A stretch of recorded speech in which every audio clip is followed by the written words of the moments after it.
Welcome to Backer Pause. What is Backer Pause? Well, it's when we get judges who are creators to sit down and watch crowdfunding videos that we are proudly advocating for on comicbookadvocates.com. And they hit pause when they lose interest in the videos that we are watching and experience Backer Pause. This is a fun way to teach creators about attention spans of the viewers and what works.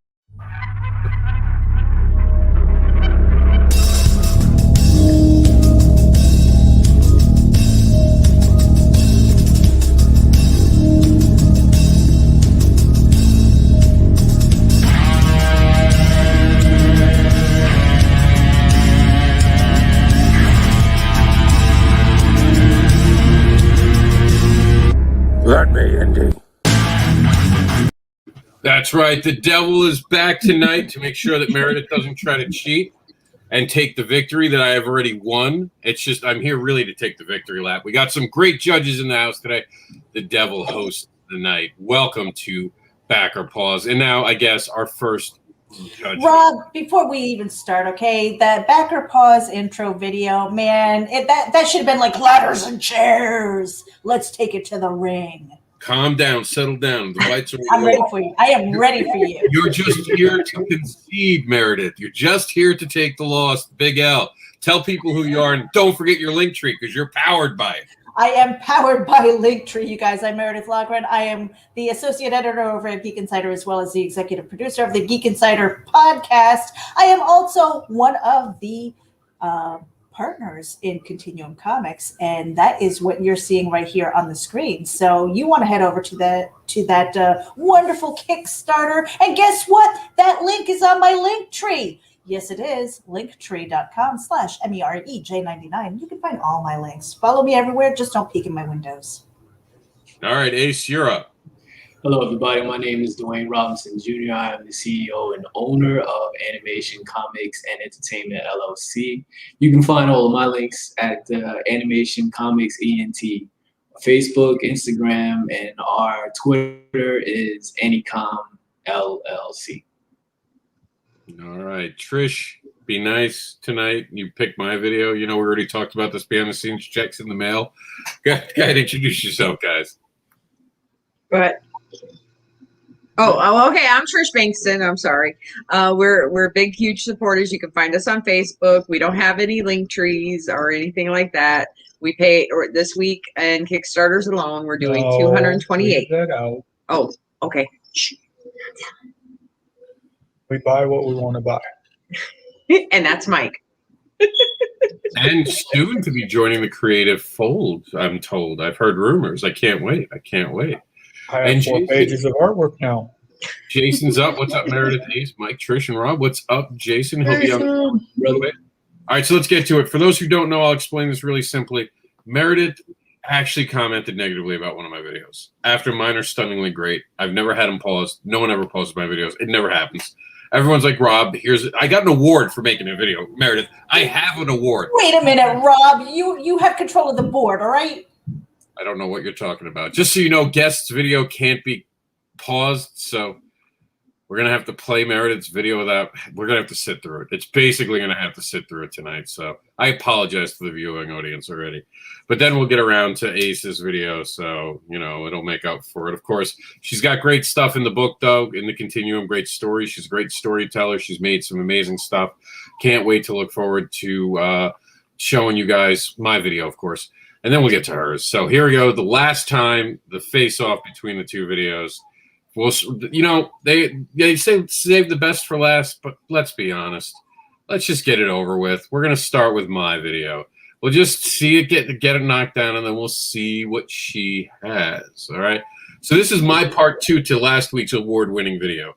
Award-winning because I won last week. I got the award. We're going to see who gets it this week. It's all or nothing. It's a death match tonight. Winner takes all. Here we go. This is my version of the Continuum video. Just listen for it. But wait, there's more coming to you from Continuum Comics in this limited edition. First issue of the Continuum. Enter the Continuum. We have added more stories, so here they are. A crossover, a monster of a cosplay. Into the Suck, Barbara Unleashed, Manny the Cosplaying Detective, all come together to dedicate a story to the creator of Into the Suck, Keith Thomas, and we're happy to announce that the entire first issue of the Continuum, Enter the Continuum, is now dedicated in honor of Keith Thomas. Also in this book, we have By the Sword.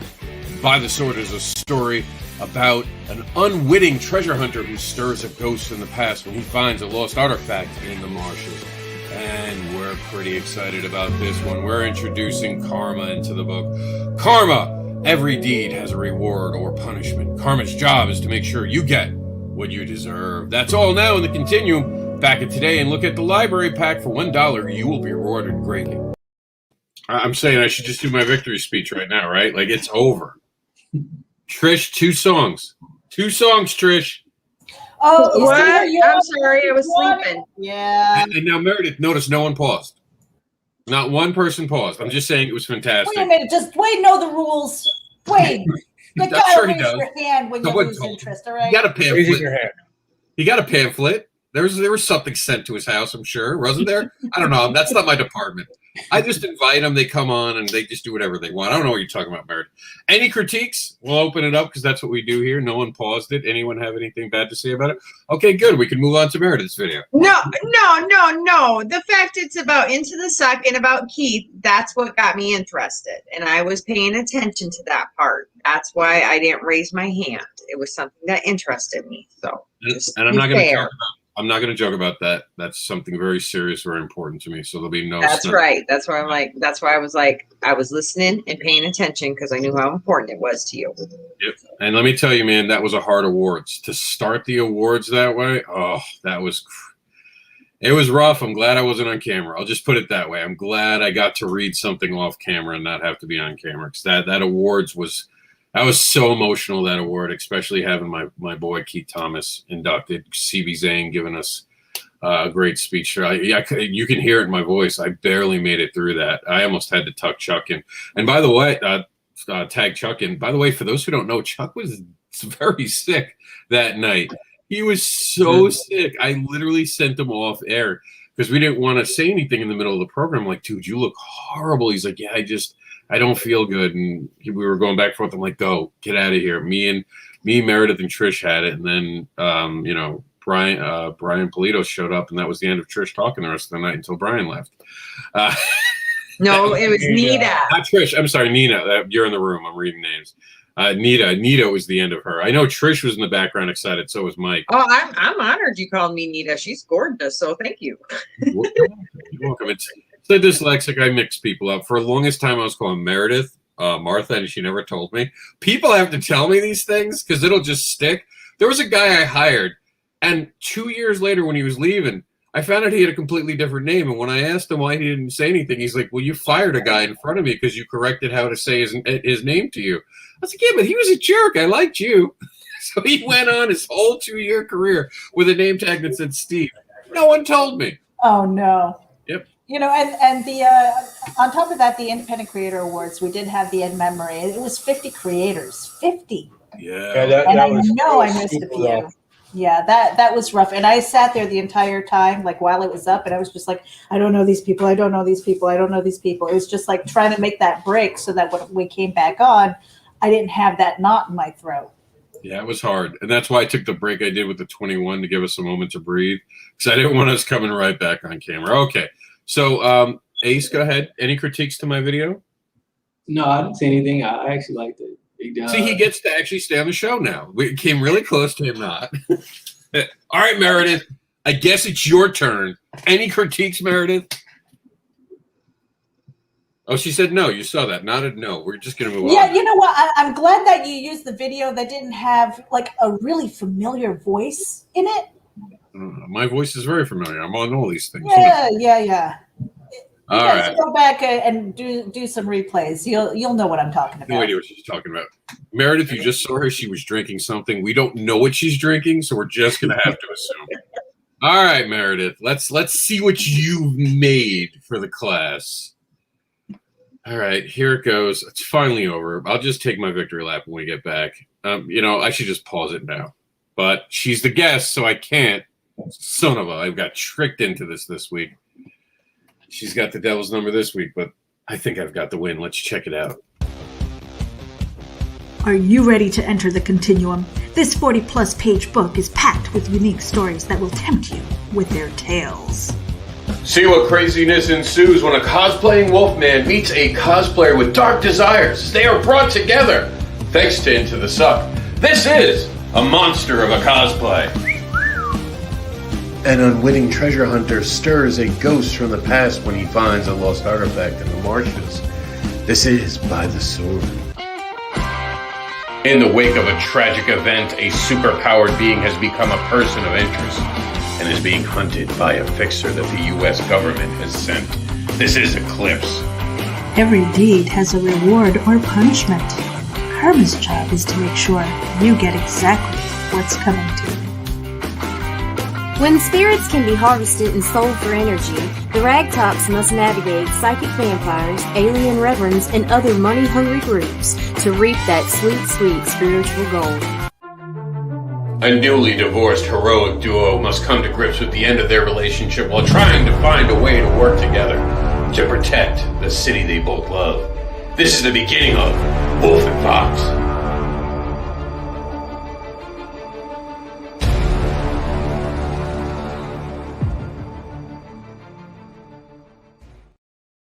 I call for an immediate disqualification. I signed no contracts. I don't know how my voices got in there.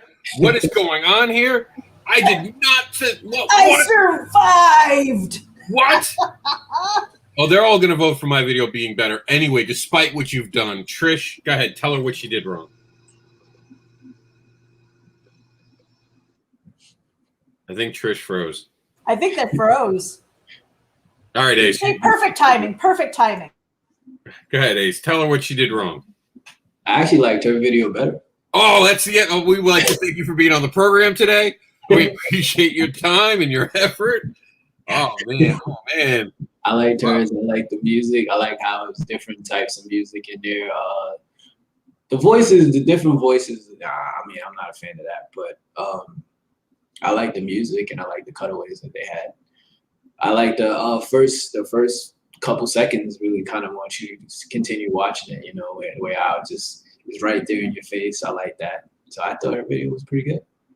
I'll give credit. I actually like the different voices per it, just because it made it stand out and distinguish. Plus the Reapers one does well. The Meredith's does well. So here we are. Mike and Trish are back to save me after Ace has broken my heart. Did you guys even see it? Don't tell me we have to watch it again. It's copyright infringement. We saw the entire video. No, yeah. We And lost it after we had it. heard a big pop though. Just So- out our back door, so Everything okay? yeah, it's probably just an electrical thing, but we're fine. We're fine. We just lost you guys for a second. All right, good. So Yeah, 'cause mine you was guys better, have like right? storms and stuff like that in the area, so be careful. Yeah. So mine was better, right, Trish? Right, Mike? Can we just get this over? Declare me the winner. I love you both, and I want to say with my heart, I want to vote for Meredith, but you pulled on my heartstrings, Wait. Rob. You know what we should vote for? What? Let's vote for Ace. No, he voted against me. That all the votes go against me. No. There'll be no living with it. I don't know what you set in motion. Every meeting now is going to be like, Rob, who made the better video, Rob? It's fine, forget it. No, we're just going to go over and look at Ace's stuff. I hope you're happy, Ace. Like, I'm going to be sending you messages in the middle of the night when I have to deal with her. Let's play your video and you can explain it to us and tell us what's going on here. Okay, so before you explain, I was going to explain what you was watching there. But, No, go ahead. I paused it. You know, the opening is actually the two main characters from both stories. The left one is actually Michael Vash, who is the werewolf of the story, and then there's the right side, who's Vaughn, who is the demon in the story. What you see right now is my logo. I did a little bit of a effect with it in the background with the smoke and the lightning. I thought that was pretty good. Unfortunately, you can't play the music, but it does go with the music. I tried to make everything, you know, because of the lights and everything. I tried to make it more like somewhat of like a movie, I guess you could say. And then I wanted to start off with Salvation, and each transition is more of like a comic tearaway, I guess you could say. So, and this is basically explaining the character and what he's going through, because he is actually hated by humans and demons. So the first one is showing that he was hated by the humans, and they have like pitchforks and they're out to take him out. And it's going a lot faster than I usually see it, Jesus. But now we're going into Nightfall. This is the first issue for Nightfall series. This story actually starts in black and white, but it's starting off with the main character who's a college quarterback. And geez, it's really going a lot faster than I usually see it. It's strange. But yeah, so it's like I said, it's still going into black and white. It slowly goes into color. This is issue 2, and issue 2 is fully colored. This is the relationship that happens. Well, this is some of the things that happens at the end of issue 1, of where he leaves off with his girlfriend, where it was kind of slowly going into color. This is the new character. That is some of the new characters that are actually being introduced. One of them is Lucius Vash, and then the top one there in the corner who was having the battle with the girl with the glasses is the other new character, Vivian Vash, who's actually Michael's aunt. This is all of the comics that we have, and then that's pretty much it. So now, what would you say your elevator pitch is for both stories? The pitch, I would say that, you know, we have both comics available. They're both very different. So, I mean, the single pitch is a little easier than both pitching both at the same time. No, do them single, each one. Yeah, okay. So the first one would be Salvation. Salvation is a story about the main character's name is Vaughn. He's half human, half demon. That's why I decided to show the cover in the beginning, because you can see the color of his eyes is 2 different colors.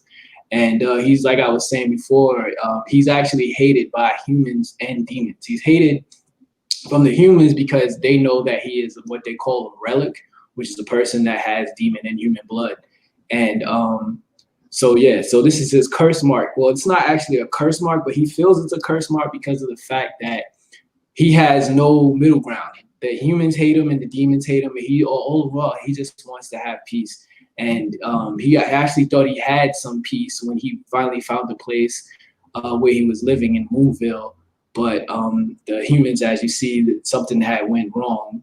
Can't really tell you what, but something goes wrong, and then they actually go after him and they send him away. He has to have a choice to either stay and have to fight his way to remain, or leave, and he decides to leave in issue 0.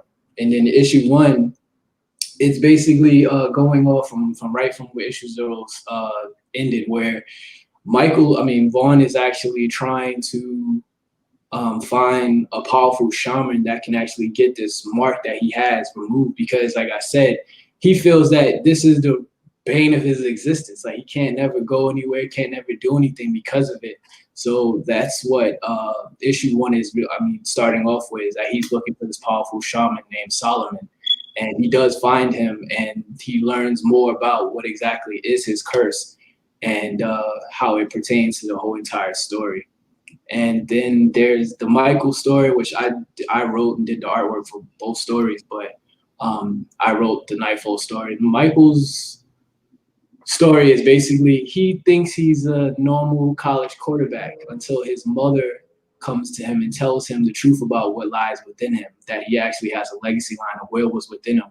And it's up to him to believe that what she's saying is true or not, because of the fact when his mother first came into the town, there was a lot of crazy events that had happened. And because of it, everybody in the town had dubbed his mother the town crazy one. So in the back of his mind, he kind of always had this idea that, you know, she actually might be crazy. And so imagine, if you will, if someone came up to you and tells you these things, that you have a legacy line of werewolves, it kind of resorts back into that whole type of thinking that maybe my mom actually is crazy. So at the end of the issue, he has to make a decision of what to believe. And that's one of the reasons why it goes slowly into color, because of that. And in issue 2, it basically takes place, it continues right off from where issue 1 ended. And it basically elaborates more on the world and what exactly is a legacy line, how it differs from other werewolves that resided in the story, along with also showing new characters like I showed you earlier. I said Lucius Vash and his aunt, Vivian Vash. Now, can I ask you a question, Dwayne? During your video, when it's normally playing, is it all just music, or do you tell some of the story in your? Because to be fair to Backer Pause, you know, that's usually the thing we all raise our hands about. If it's just about the music and there's nothing that's telling us about what's going on. I was actually talking to Meredith, and I had a conversation with my partner and my brother that, you know, we actually need to change the video. I actually wanted to add things like that, what I'm actually saying and telling you guys, because I felt audio was important. But at the time, you know, it's really hard to try to get both of us together because of the fact that he has kids and unfortunately I do not. So I have all the time in the world to do the videos and things like that. But it's hard to really kind of get us to link up.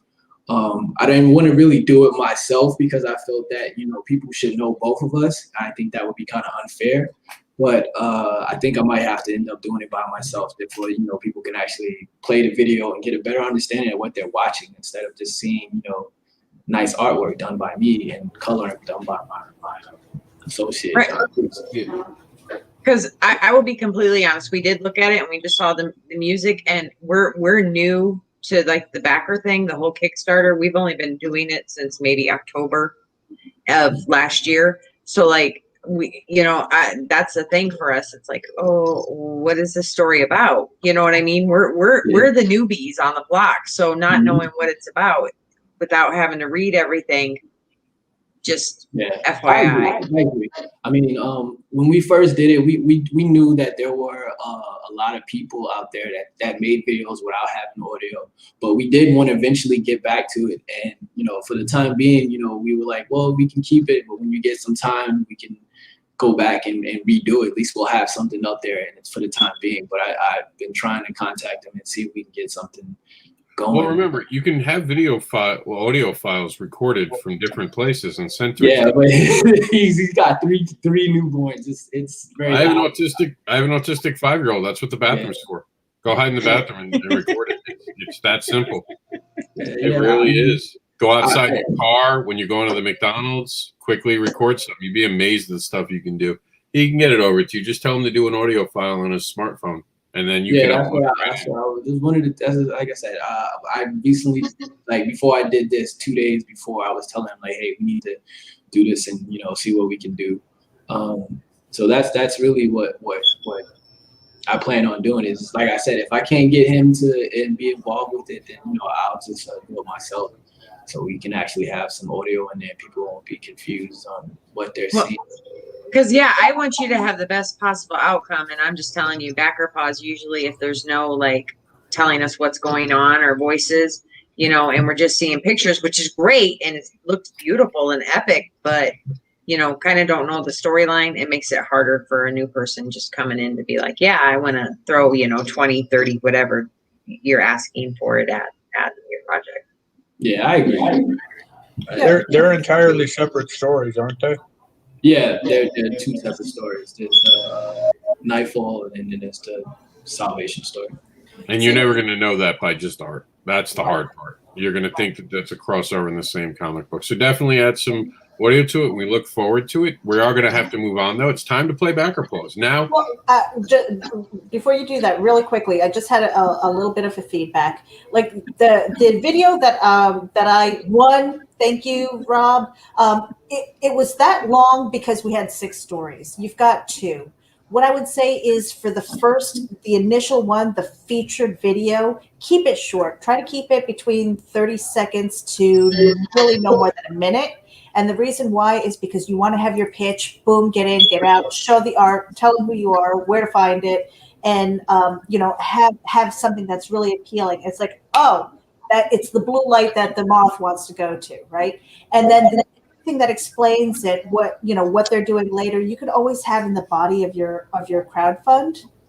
And that way, if they've already got your attention, you know, you can scroll down and go, oh, okay, well now it's story time. Now I get to know a little bit more about that. But you have to grab their attention really fast. It's like the 30-second Super Bowl commercial.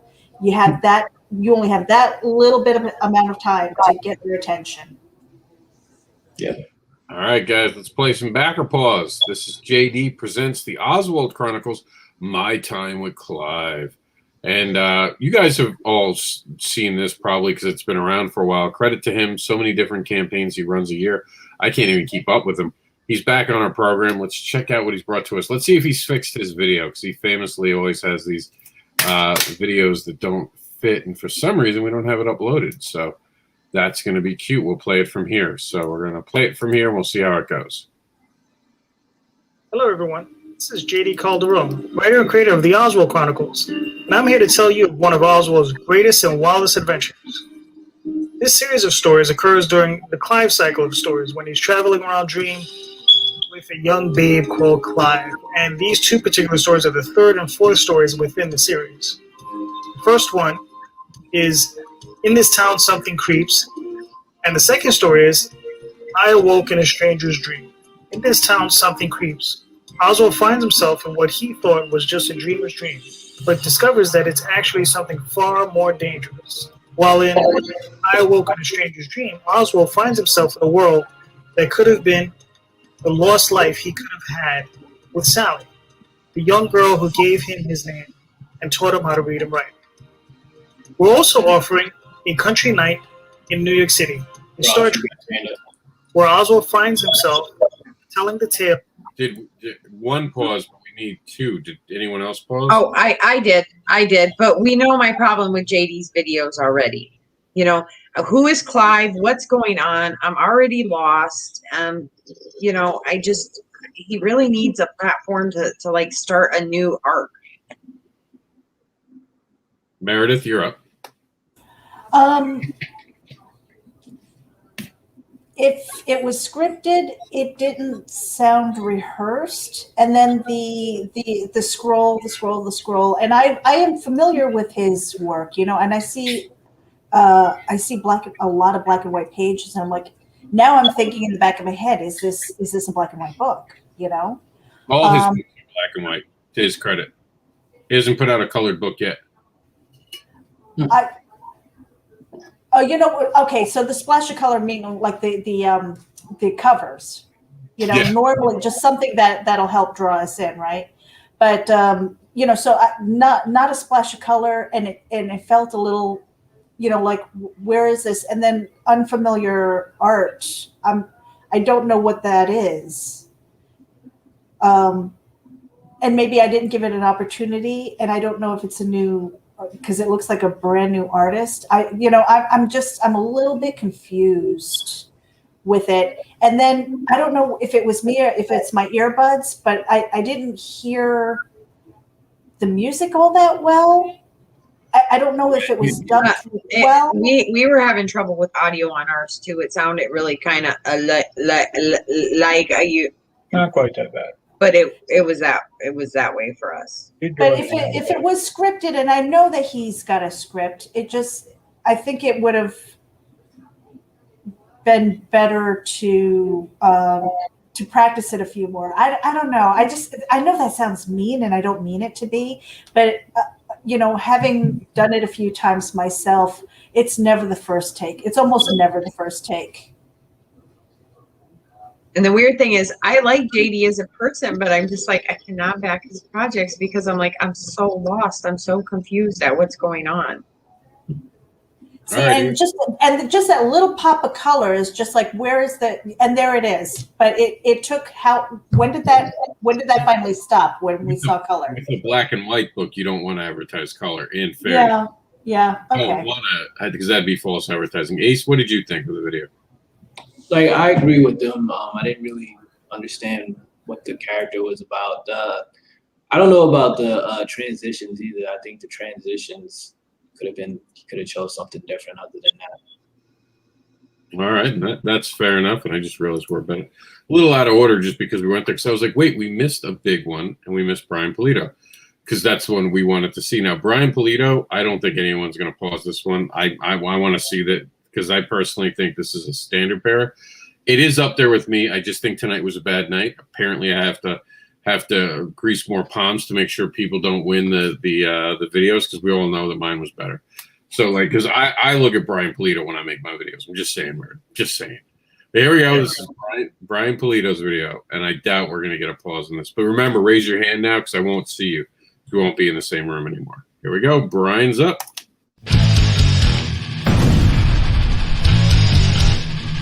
Hello everybody, this is Brian Polito, creator of Lady Death, and we are back to unleash the most epic chapter in Lady Death's undead life. An all-new original graphic novel entitled Lady Death, Cataclysmic Majesty. This story unleashes a Coffin Comics company-wide event, invading the Coffinverse all 2021. In the shadows of Giza's ancient pyramids, the godlike extinction-level villain Insurrectus builds a horrifying machine with a terrible purpose. Meanwhile, his newborn demonic progeny scour the earth, hunting those with supernatural powers willing to defend the innocent. One by one, members of the Sworn fall prey to these monstrous forces. Only Lady Death and the Sisterhood, a band of untested warrior women, are left to challenge Insurrectus in his majestic, cataclysmic plans. Can the Diva of Death overcome these impossible odds as she struggles against her own wicked appetites? Or are we all doomed for once and for all? And introducing Chicago's own Mad Mike Morgue, undead gravedigger, and his pet rat, Ratso. Helping me bring this next chapter to life is our returning team. Co-writer Mike McLean, illustrator Diego Bernard, colorist Cece De La Cruz, and veteran letterer Marshall Dillon. And here is the thing. These projects are done. We just got to print, but I need your help to unleash Death-ocalypse onto the world. Please pledge now and tell everyone you know that Lady Death is back to kick ass. We cannot thank you enough for your support and faith in us. It is the engine that drives us wild. Thank you so much, everybody. You effing rule.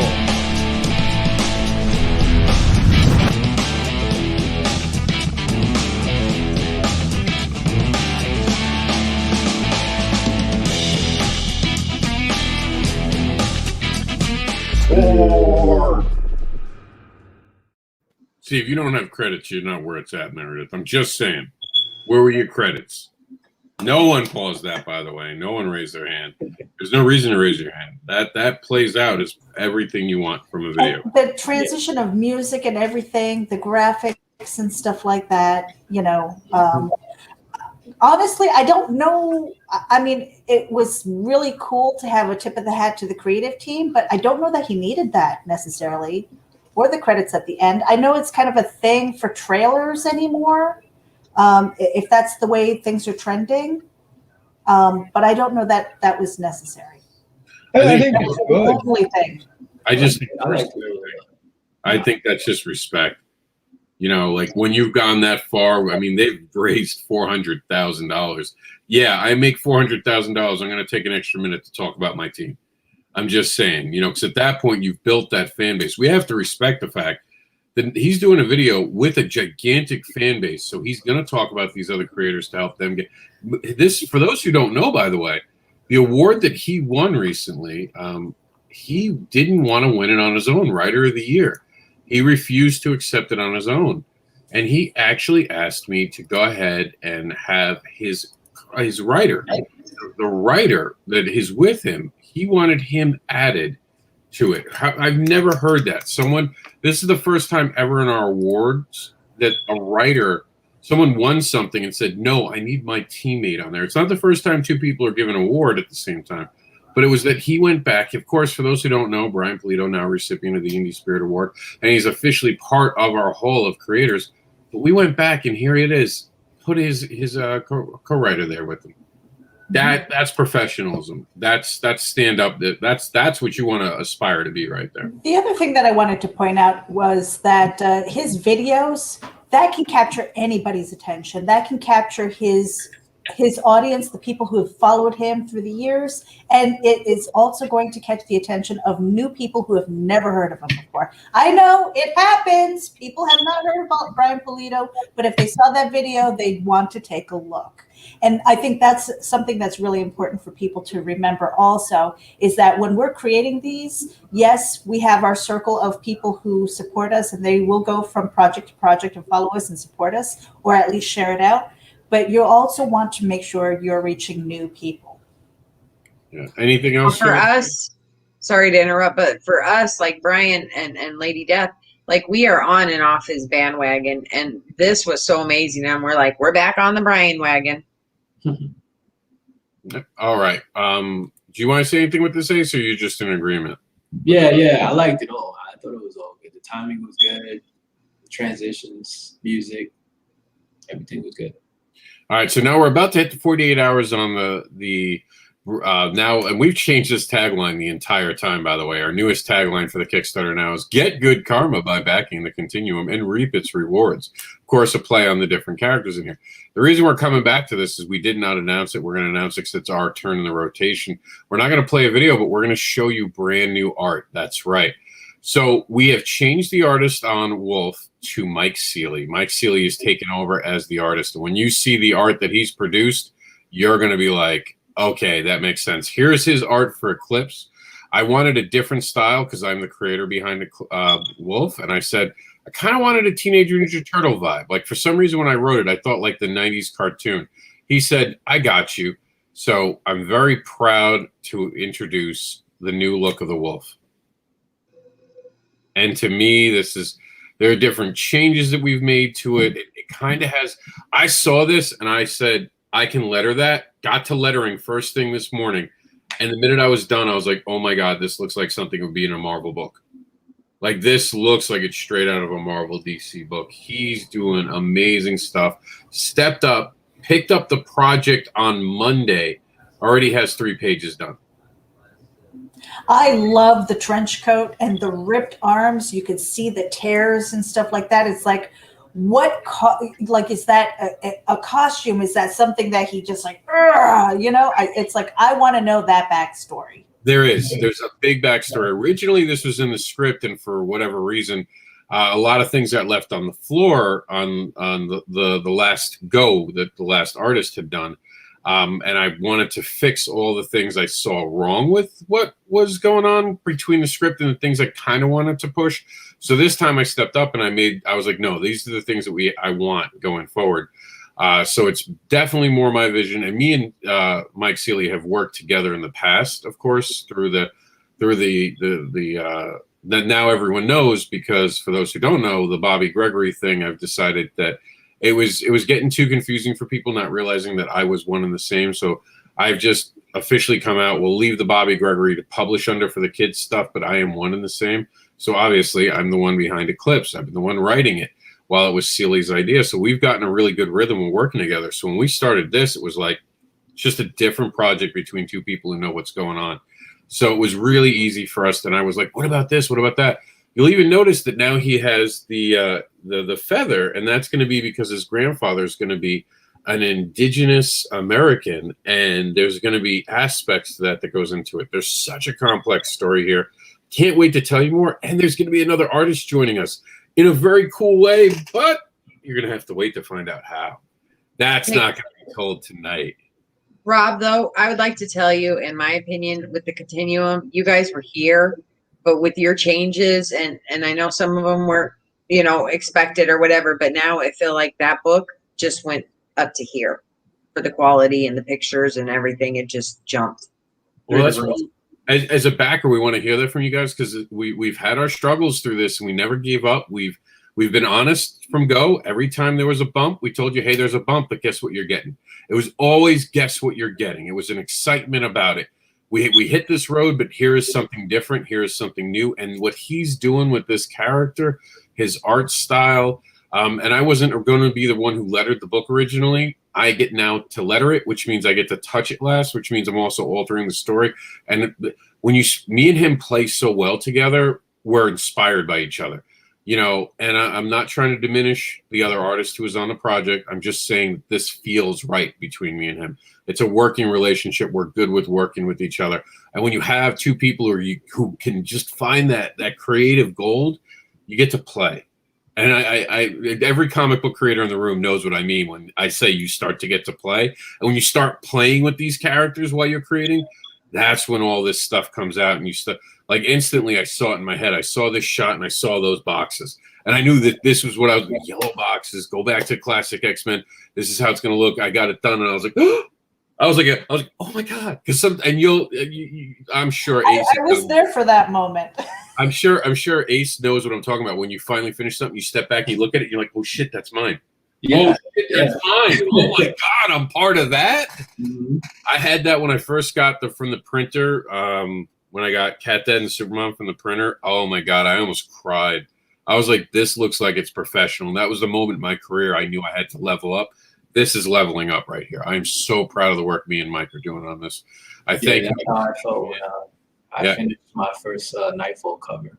Yeah. To my colorist, and then he sent it back, and I was just like, this is gonna be good. This is it. This is official, right? Like I'm a big kid now.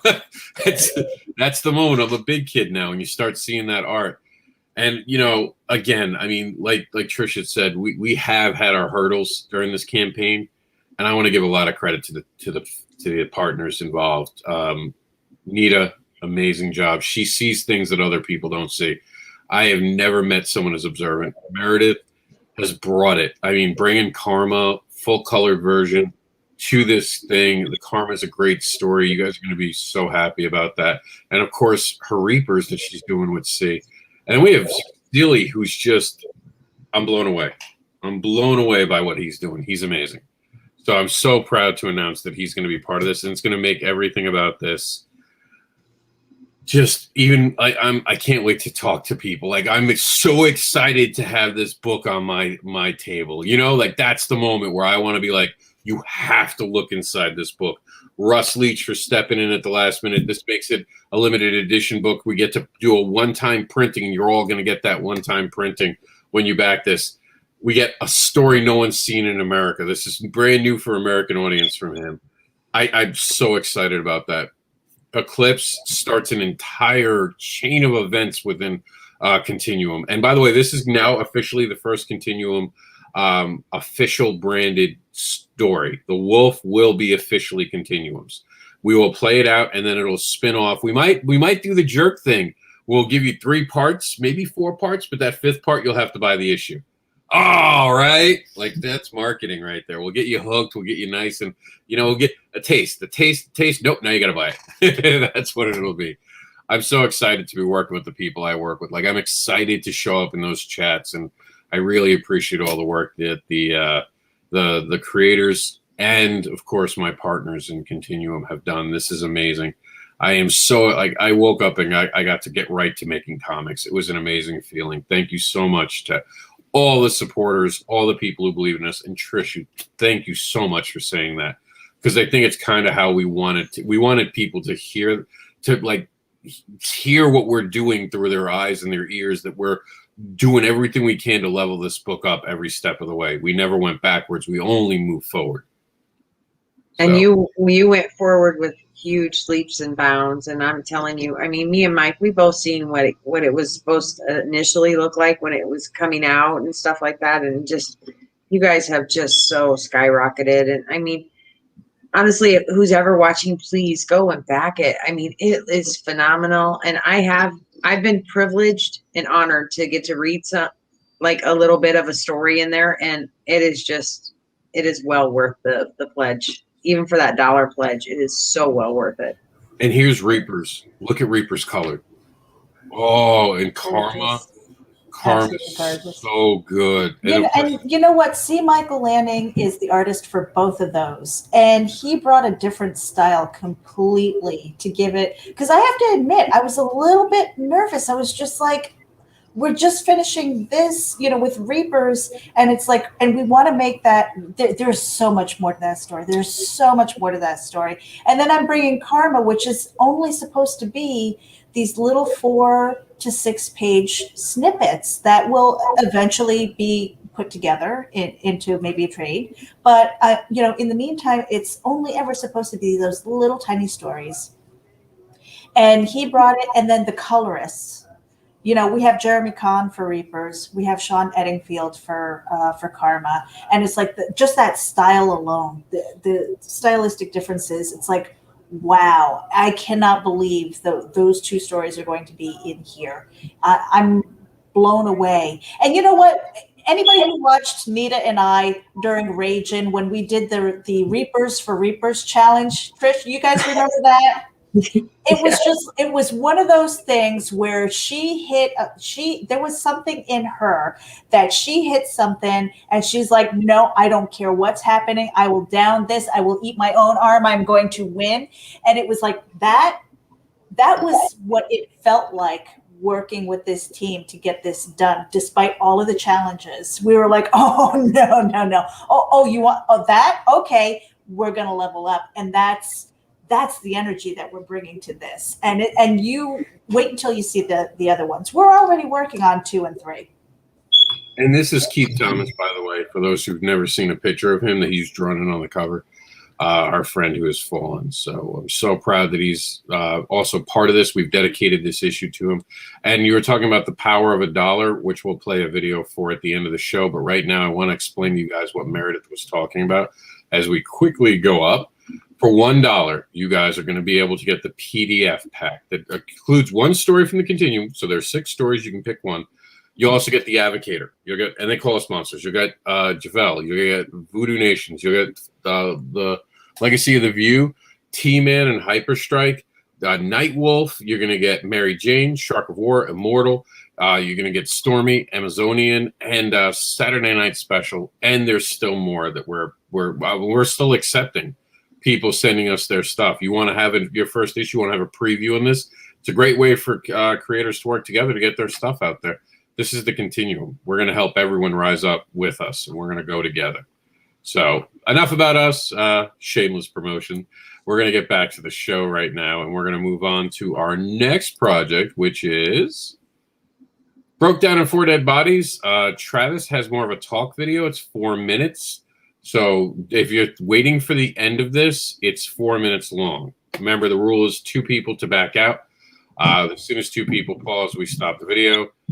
And now you're going to be on camera for this one because it was so long, I could not upload it into our StreamYard. So I think it's like some of these videos, for some reason, it's supposed to be 5 minutes, but sometimes it's only 3 you get away with. I don't know why, but here we go. This is Broke Down in 4 Dead Bodies. Let me see. Is it muted? Yeah, it's muted. Okay, there we go. Here we go. Come on. There we go. Hello, and welcome to the Broke Down in 4 Dead Bodies Kickstarter. This is the 3rd time we've been on the platform. Each time we've grown in fans and notoriety for this project. You know, we couldn't have done this without you. We couldn't have printed issue 1, issue 2, or issue 3 without you. And now we're coming back one more time to give you guys issue 4 that completes the story. See what's happening with Randy and Denver. If this is your first time joining us, welcome. Broke Down in 4 Dead Bodies is about 2 guys who break down on the side of the road. They have a bush gang, and everyone's out to get them, from the Spanish gangs to the motorcycle gang to a mobster to the police department. All of them out to get these guys, and this is the final confrontation of everything. Everything goes down. We're breaking down with us one more time. This Kickstarter is amazing. We worked on it for a long time, and it is 40 more than you. Bigger than I've ever done. There we go. Lots of really. I don't count this week because I'm just the host. Host doesn't get to count part of the thing. And Travis, great guy. We just got together to do a signing. I'm not a fan of these particular videos. That's why Trish, you're up. I love Travis. You know I do. I mean, we back everything Travis does. He's amazing. He doesn't need this long-winded stuff. Everybody knows who he is. Get to the point. Get to, this is the 4th of 1, 2, 3, 4. Show some of the artwork earlier before a minute. I got a thought. I agree when a person brings a new project out, like when we bring our project out, we probably need to hook them in 30 seconds to a minute and get it right out there. But Travis has a fan base of at least some people that are willing just to sit here and listen to him talk. Yeah, but that's his fan base. That's not getting that to is his fan base. It's not getting to new people. He might have wanted to push the book hard right away and then just chat with his fans. That would have worked, but he didn't push the book right away. I think that's what Chris is trying to say. Like, if you came in hard, then people like if you have a 4-minute video, but your first 1 minute's so solid, it doesn't matter, and the rest is talking to your fans, I respect that and I get that. That's what Polito did. And remember, I was behind that. I was like, no, he's actually like giving credit to his creative team. But I'm with Trish. You got to come out the gate firing. And he's talking to his fans. Mike's right. He's not talking to new backers. Your fans will more than likely not watch your video. That's the trick with Kickstarter. Your fans have just really think about it. When you're a fan of someone, how often do you watch their videos? You just back it, don't you? I like this guy. No matter what, I'm backing it. It's when you don't know who someone is, you go to watch that video for information, for context. Who is this person? And you know, I didn't watch it either. What's that? No, I know Travis, but well, I don't know like you guys do, but I know of him. And I saw it, and I was like, this is kind of long, but I still backed it though. But it was just really long. I didn't finish the whole thing. Yeah. I just read the story from the rest of it because there's a lot of talking. I was waiting to see the artwork, so I fast forwarded a little bit. But too much talking. That's what you said. That the key right there is fast forward to the art. It's like, okay, where is it? What am I getting with this campaign? And this again would have been a great video in the body of the Kickstarter, not your featured one. Stick with a short pitch, get their attention.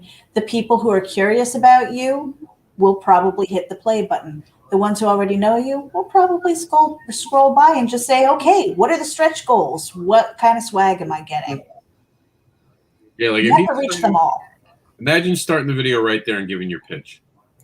Yeah. That's the place to start it. Yep. Catch that. That art, this is my pitch. Here we go. And it's got to be that concise. Like for Continuum, what's the Continuum? It's a brand new library of creation with fantastic stories from diverse creators from across the globe. Right there, you're going to ask me more. Well, why are the stories fantastic? Well, what are the diverse creators? What do you mean? Across the globe, what do you mean? You want to have people asking questions with your pitch. Like one of Barbara Unleashed, it's like 50 Shades of Grey if an adult had an adult who knew what they were talking about had written the story. That gets people to stop and giggle. You want those giveaway moments, and he has one, which is funny because he I believe it's do you like sex? No, not sex. Do you like violence, guns, and the F words? And that'll stop some people, and people will be like, think that's funny, and it's a pitch. So he has the ability to pitch. I think like Mike had said, this was for his fan base. I think Travis literally said, I'm just going to make this for my fans because this is his last book. You know, Mike's not wrong. This is the 4th issue. This is the end of the arc. He might have just wanted to say goodbye to his fans for this book because that's it. It's over. And sometimes when you get to that last moment, you want to say your goodbye. Right, Mike? I think so. Yeah. So I understand why he did it, but I told him, I was like, dude, you want me to make you a video? Don't tell him. But I was like, or maybe I should make the video, Rob. Just saying. Oh. Well, I mean, if you keep taking people's voices out of context, I mean, just saying, Meredith. That's what it looks like when you pick on Cupcake. All right, so here we go. This is Mythica issue number 7. We'll see if I know Trish is going to pause this because she was on last week. So we'll see because I know what she's going to say if we had her on. But I want to see what everyone else in the room says. Here we go, Mythica 7. And congratulations, issue 7, by the way. That's an amazing feat in indie comics. It is. Congratulations. I got a proposition for you. Well, you can stick it up your mother's arse, you little prick. I gotta hand it to you, Magnus. You got away with words. All right, let's do this. I'm excited. My name is Matt Campbell. I'm the creator of a comic book series called Mythica, which is about a group of people fighting demons and monsters in the middle of World War I. One of the main characters, Magnus McDraken, lost his entire Black Watch squad to a demon attack. And now he feels guilt, he feels remorse, but most of all he feels vengeance, and he wants to kill every vampire and demon he can come across. But he's got a group of people now who are tugging on his coattails to lead them, protect them, and he doesn't want to have any of that. He just wants to slay some demons. So now in this new chapter of Mythica, we go to Magnus's hometown. I'm really excited about this book. It's sexier and darker, and it's some of my best work. So check out the video we've put together, And if you like what you see, check out some of the rewards we have. Because he's ending soon, Our goal is to let it keep playing. I saw 2 taps, but he does have a cool ending, and I like watching it. So, are you going to be one of the those devil's backers? going to let it play. I hope so. Thank you. This is cool.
Sorry, I was in a rock and roll. Why wasn't that at the very beginning?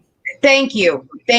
That's my problem with it, is that there's nothing, no voice, nothing telling us about the story. Why couldn't he put the voice over while the action's going on? If he would have just mashed the two together instead of making it feel like it was a separate entity, each one was a separate entity, it would have been amazing. And even the first, I would say 45 seconds of that, because I was with the beat and I'm like, yeah, I'm looking at the art, I'm excited. You have my attention. To go further than that, then it was just like, okay, when's this ending? You know what I mean? It was just like one of those things. I mean, but start there. And Trish, the reason you have a voiceover is that music is awesome. You just listen to that. I'm a metalhead, so I'm all good. What'd you think, Ace? I like the music. Yeah. I kind of see her point, Trish, what she was saying, and Meredith too. But I kind of like both ways, where you kind of get that out the way, and then you just let everybody kind of enjoy the ride with the trailer or whatnot. So I kind of dig this one too. I thought it wasn't bad. Or make that trailer, just a little bit shorter. Yeah, make that shorter, and then do your thing about your, this is the seventh one, and then when he goes into talking, but make it a little bit shorter.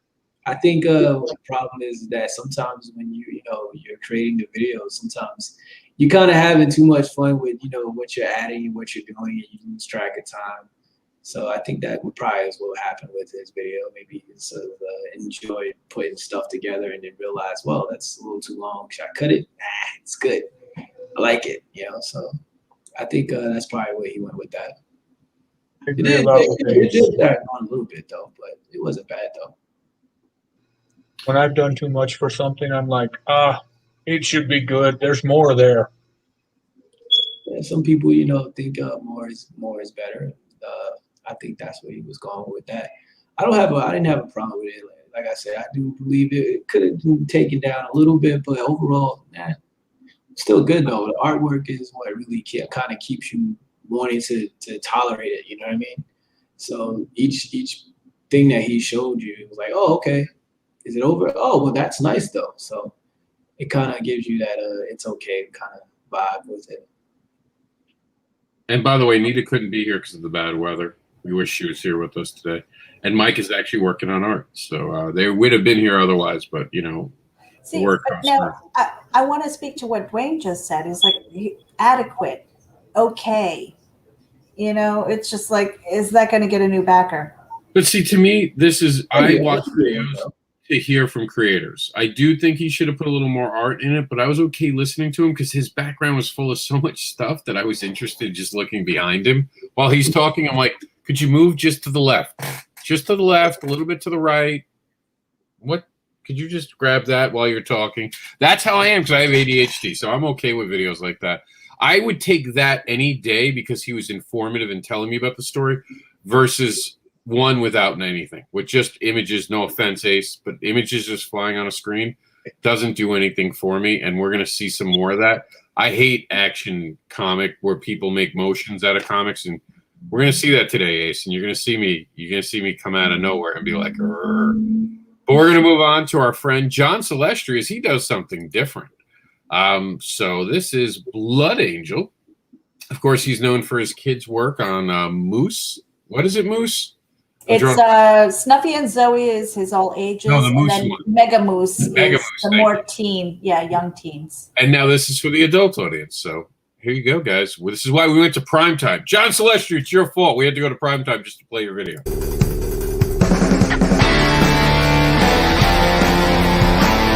Blood-Winged Angel Chronicles. The adventures of Michael, an innocent angel who is unjustly banished to the mortal realm and battles to survive amongst demons, sinners, and living dead.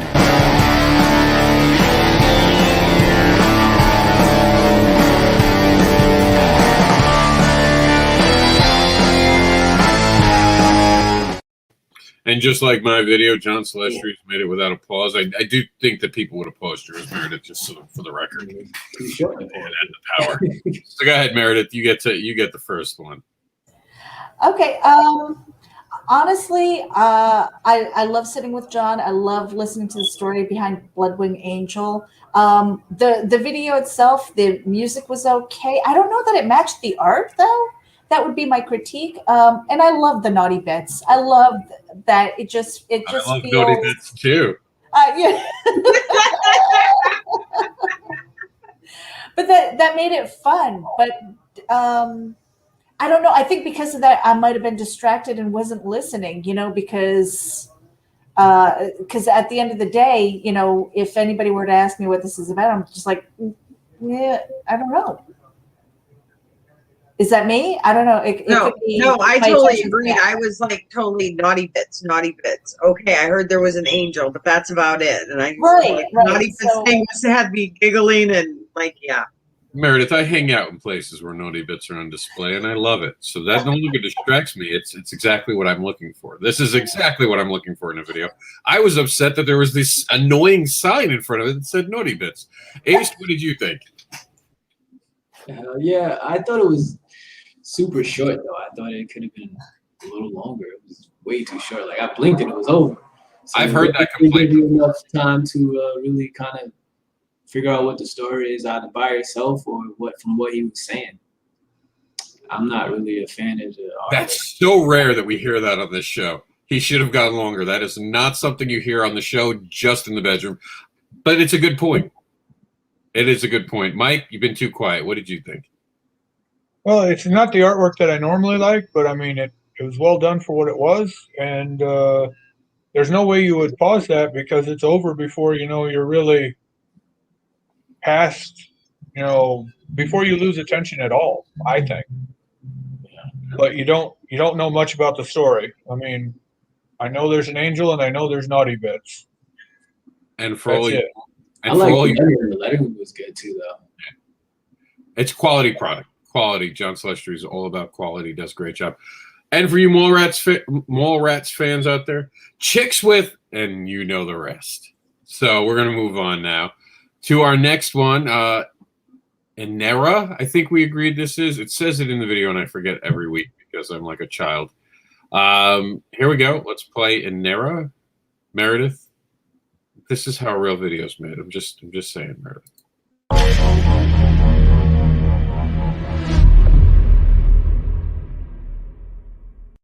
Now that's jazz hands. Hello, my name is Aaron. I am the writer and creator of Inera. With issues 1 and 2 complete from a previously successful campaign, this Kickstarter is to fund production and printing costs of issues 3 and 4, and anything we raise over the goal will go straight into issues 5. The start of each issue shows a glimpse of the future, following a survivor and his trusted companion Sam, struggling in a post-apocalyptic world.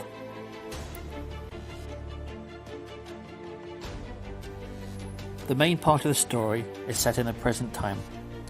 A British Airways flight enters Heathrow airspace, yet all attempts at communication fails. Pressured by an influential third party, the aircraft is allowed to land. Dr. Richard Marin and his team are contacted and together gain entry to the aircraft. But inside, a horrific nightmare awaits. Bodies are cocooned while others have been torn apart. Issues 3 and 4 will continue to follow Dr. Richard and his team as they investigate the British Airways flight and the growing threat of the virus.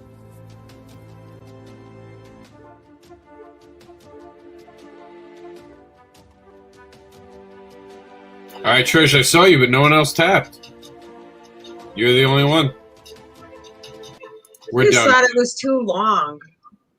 It just seemed very long-winded. I mean, it was pretty pictures, but it just seemed long-winded. You know what I mean? I didn't need, like, all the details for it. Trish, she's British. Be polite. I am, and I'm American. I'm being as polite as I can.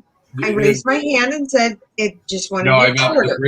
British people seem to take a little longer to say a sentence. I'm just saying it's they're different. Like, I'm from New York. To me, I could have had a conversation, a corned beef sandwich, and done laundry sometimes in the way that the British people talk. It's just, I love you, but you British people, you're awesome. I like Doctor Who, but you got to talk more like Doctor Who, less like his companions. Just saying. I'm just saying. That's going to be an email. Definitely. Yeah. Rob Anderson to HR. Rob Anderson to HR. No, but I liked it.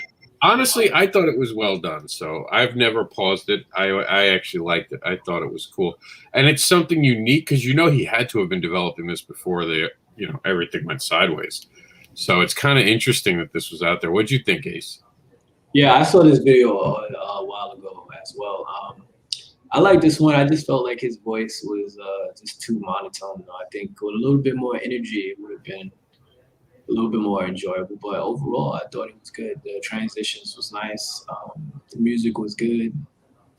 Artwork was good. I thought it was good. What do you think, Mike? I thought the artwork was good. I wanted to know more about the story. Trish made sure that I could raise my hand if I wanted to, but I just wanted to know the story.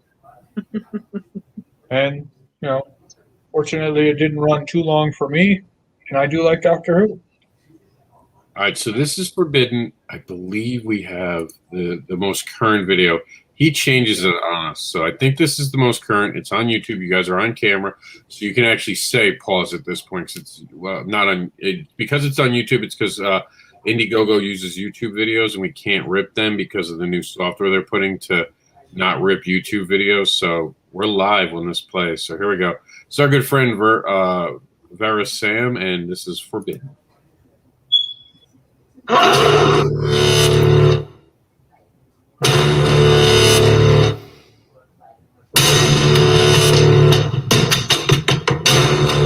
created Forbidden back in 2000. In 2005, it was well received by critics and fans alike at Comic-Cons and local stores.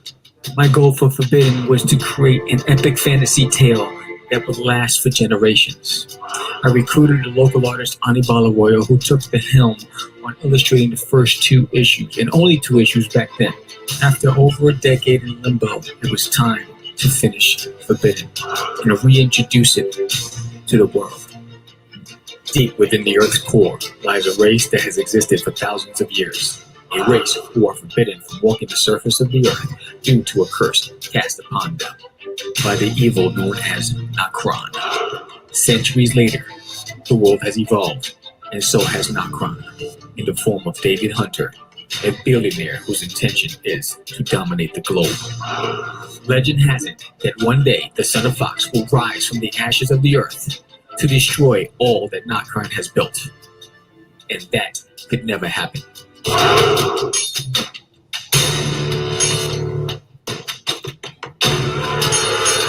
All right, he got through the pause factor. So thoughts going around the room. The one thing I'd say is he should have put his pitch first. The fact that he didn't put that pitch at the beginning, should have started there and then talked about the 10 years. I like it all, though, because I think it shows passion and someone who's going to get me my book. Meredith? Sam Vera, I think you found the secret sauce, dude, because I've seen several of your videos. This is the best yet. I'm like, take my money.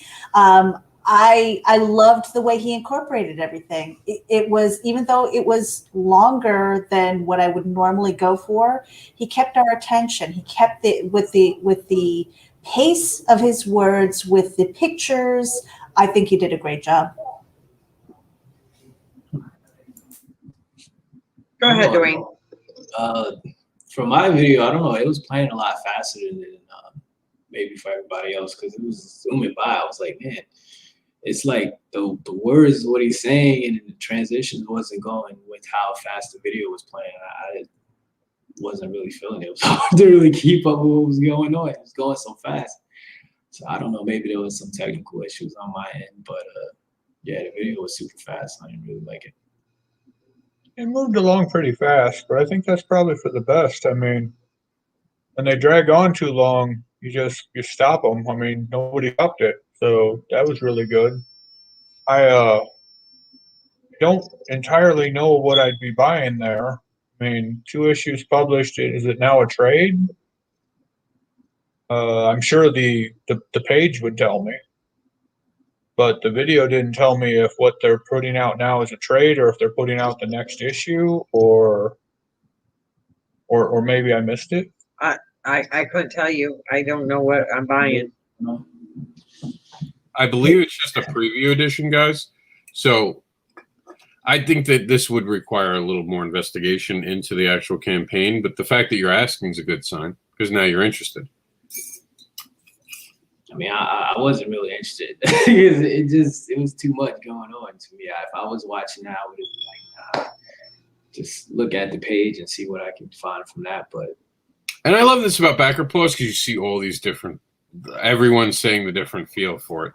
So that's how I appreciate this. And I'm kind of curious to ask: is it because it's not a genre that you normally would read? Me? Because that's something that sometimes. Right up my alley, but okay, all right. It's just like I said, the video was too fast. There was so much going on with it. I just kind of lost interest, a couple seconds in, because it was so fast. Boom, boom, boom. Then the pictures was in, and the pictures was out. Then another picture came in, and it flipped upside down. It was a little too much. So jazzy hands. See, I like the jazzy hands. This one I've seen too. I know this guy too. All right, so this one, for the record, I'm not a huge fan. This one, I hate the motion. The motion. The motion, I hate motion. It's nothing against him. It's a pet peeve of mine. I don't even like motion comics when Marvel and DC did it. So, and it's not a motion comic. It's a regular comic book. So it's just a pet peeve. I know some people like this, so I'm disqualifying myself entirely from any comments beyond this. You guys are up. Here we go. This is not loaded. Is it? Why isn't it loaded? Oh, no, it is. I'm sorry. I just was misreading. Here we go. Beast King, raise your hands. Everybody has secrets. I went looking for mine. And I found them.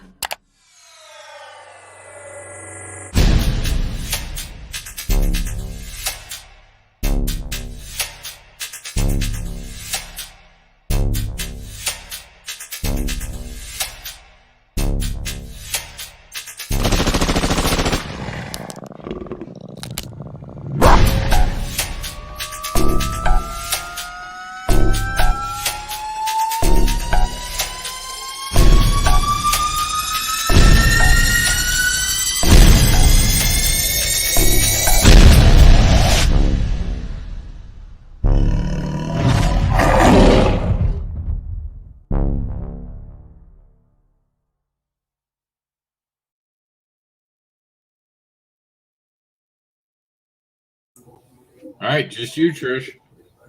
I just didn't like it because it made it look really kind of janky, the animation there, and it looked, I don't know, it looked broken to me, and I just didn't care for it. I mean, I would rather it not be so animated, I guess, maybe. I don't know. It just doesn't look, and I feel bad because it's Chuck is the editor on this, you know, and we love Chuck, you know, but I'm not fond of the video at all. Just looks. I love this cover picture, though. I just want to say that real quick. That is gorgeous. Go ahead, Meredith. You know, this is the second, maybe the third time that I've seen it, and every single time, the first thing that goes through my head is, when is the animated series coming out? I don't think comic book at all when I see this. I don't think it at all. And quite honestly, I've seen some movies that were a lot worse than what I saw here. So again, it's you know, if it's a comic book, I'm confused. If it was an animated, even like stop animation or something like that, I'm all in. Ace. I saw the video before, like I said, but I liked it. I thought it was interesting. I didn't really have a problem with the motion of it or anything like that. I didn't like the main character. When I saw it, me being an anime fan, I was like, this looks like Attack on Titan. So I was like, I'm a little more, when it comes to art, I'm a little more biased than most because if it sounds or looks very similar to, like, too similar to something that I already seen out in the world, then I'm like, to me it's very, very similar to the characters from Attack on Titan. So I was like, but I still backed it though, because, you know, why not? Mike. It was okay. I wasn't ready to stop it for anything, but by the end of it, I'm still not ready to rush out and back it. And would you look at the page though? Would this motivate you enough to look through the page? This might have took it the opposite way for me. Like, I just don't feel drawn to it. And I think that if it had just been flat artwork, I might have looked at the page to figure things out. But instead, it had enough of my attention that I'm watching the video, and by the end of it, I'm just not hooked. Fair enough. Fair enough. All right. So this is our Twilight Detective Agency. So here we go. Hands up. Remember, played from the StreamYard.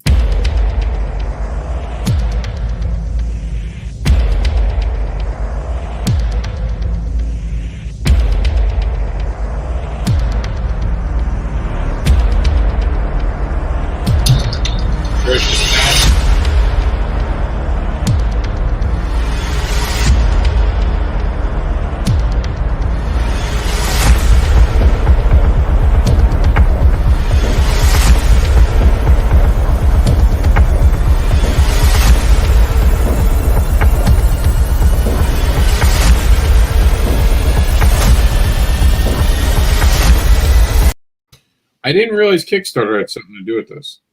Because at the beginning it says Kickstarter presents, which I'm curious about.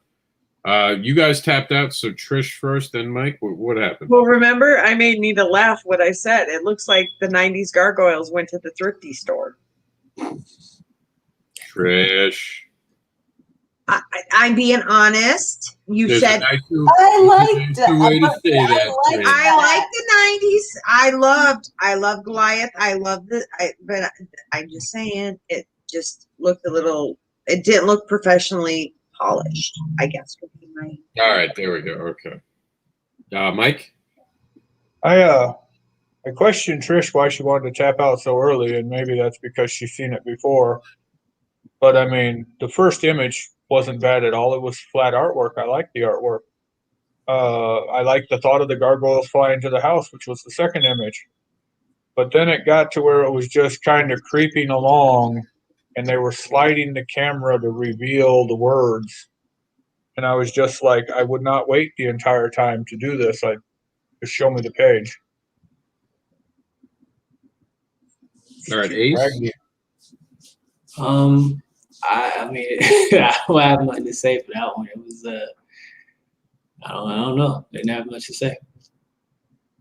Meredith. I enjoyed it. I didn't raise my hand. I would have liked to see more to really form an opinion. But the thing also I didn't like is that there was no talking about it either. You know what I mean? That it was just picture, picture, picture. Mm-hmm. And usually that is one of your things that you are always have a pet peeve about, is that, you know, you're 30 seconds in and you're still not telling us what's going on, what this is about. Just an observation. And that was something else I didn't care about this, that there was no words or no voiceover. Mm-hmm. All right, we don't have a video for this. Michael Oden presents The Embrace Justice for the Dead. It ends on the 1st of April. Check it out over on Indiegogo. Roland Mann returns to the program, my good friend, and I'm happy to play his double feature. Hey, why is it not loaded? Did I load it in the wrong room? I hate when I load things in the wrong room. Hold on, give me a second. Talk amongst yourselves. How's Backer Paws going for all of you today? I like Nita's comment. A cheap version of gargoyles. It's stop. Be nice, guys. Come on. Nita said it in the comments. I was reading the comment. And I wasn't reading them on purpose, Mike. Oh, I'm sorry. You were just messing with me from the outside. Are there links to these campaigns, Rob? You Always. do have them. Always. They're right there on my on our site, I should say, Comic Book Advocates. You can find it by going to advocatecomics.com. And comicadvocates.com will take you to our roadmap, or vice versa. Either way, you go into our site and just go to the crowdfunding section. Yep. So they're all there for you. Okay. It's almost unloading. I have no idea what happened with StreamYard. I uploaded like 4 videos today, and none of them stuck, apparently. I guess I have to reload them all. But here we go. Twilight. No more stallings. We're running out of time, actually, for our 90-minute program. Mm-hmm. So here we go. It's Rollman, double feature. Raise your hands.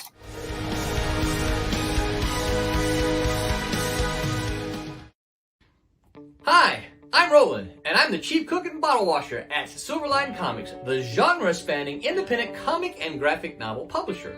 And I'm here to tell you about our newest double feature. 1, 2. Yes, that means you get 2 sweet new comics. But before I give you more details, I have to let you know, particularly in this day of unfulfilled comic crowdfunders, that Silverline is 9 for 9 fulfilling our Kickstarters on time. That's right, on time. Much of the reason for that success is because our comics are finished. They're completely done. We might have a correction here or there, or we might need to finish coloring a cover, but the interiors are 100% done. We just need you to get the funds to print and ship. But come on, let me tell you about the comics now. Twilight Grim is set in the city of Hallowed Heights. 2 taps, but I just want to see this. By a great wall. On one side of the wall live the upper and middle class humans.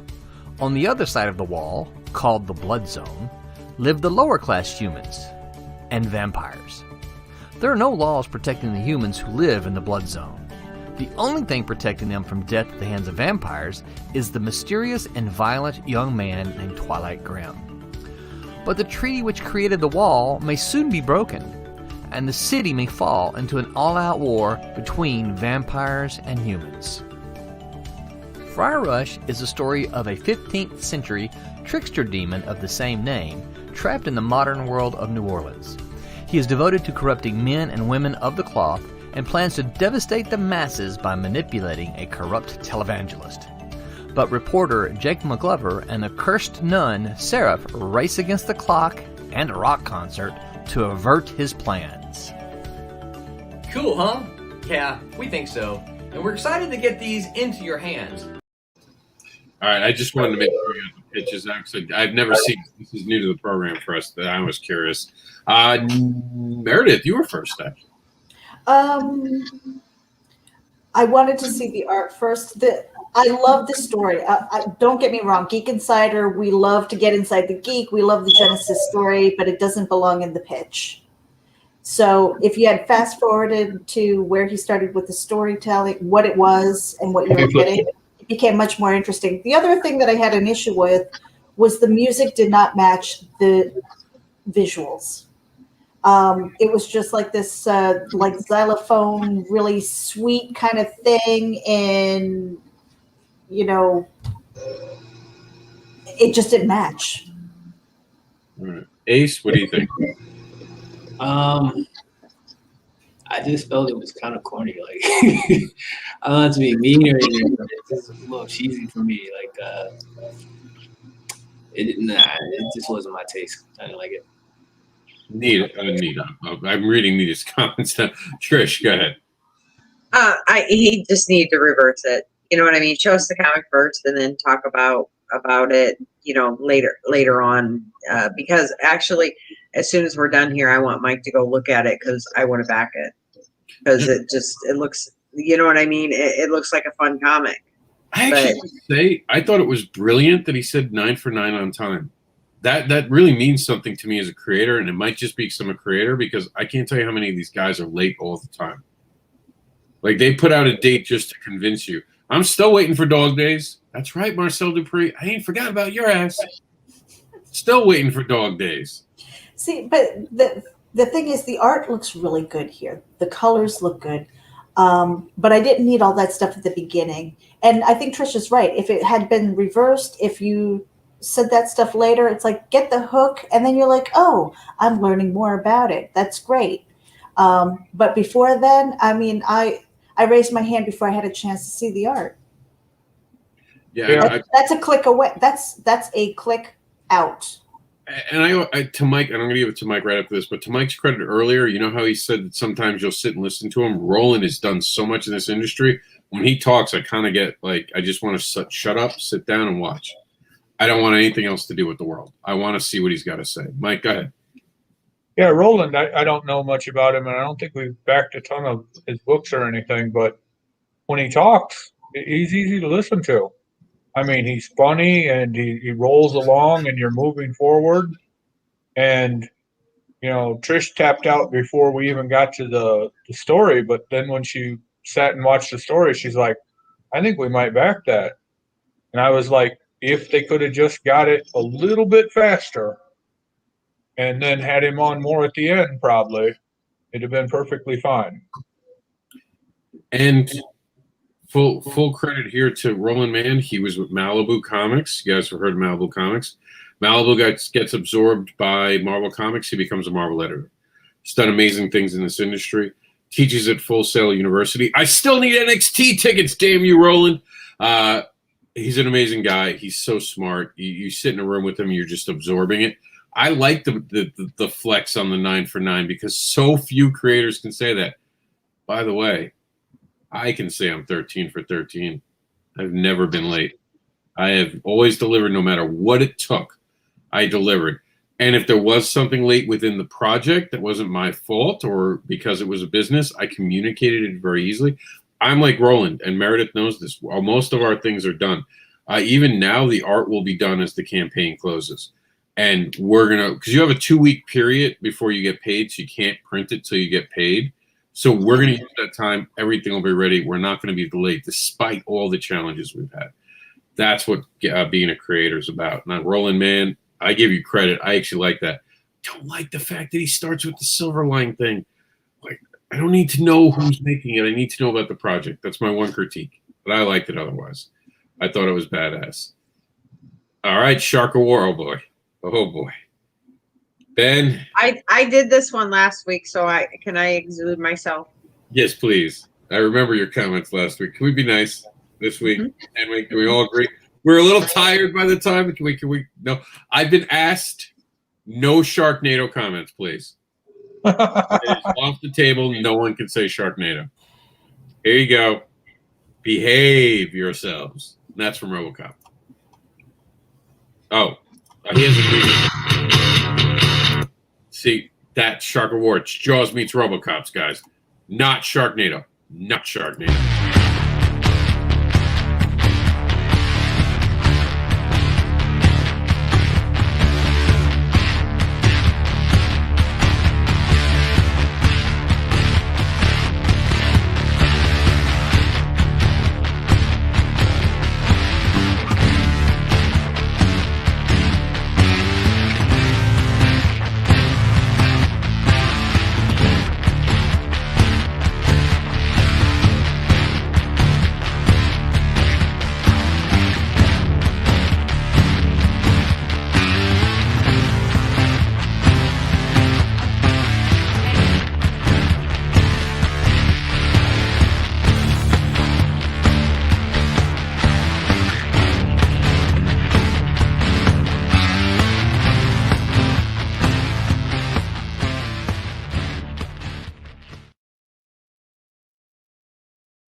Hello, my. I guess no one. What are you doing? What are you doing? Rob? What are you doing? Because you're all mean. You're all mean. No. Honestly, the reason why I wanted to stop that was, and I'm going to torture you all if you would allow me to. Rob, would you do the voiceover for his text just for the first 30 seconds? Yeah, I can do that. It's going to be hard because the music's so loud, so I apologize. Oh, is no one's at Meredith's the only one who has headphones. She's used to me yelling, so she'll be okay. What happens next? All right, so here we go. I'll do the voiceover. Here we go. Shark of War. It's Jaws meets RoboCop. 1 year ago, a U.S. Navy ship found a massive great white shark. They brought him into a secret research facility and cut into his brain, increased his intelligence, and loaded him with armor and weapons.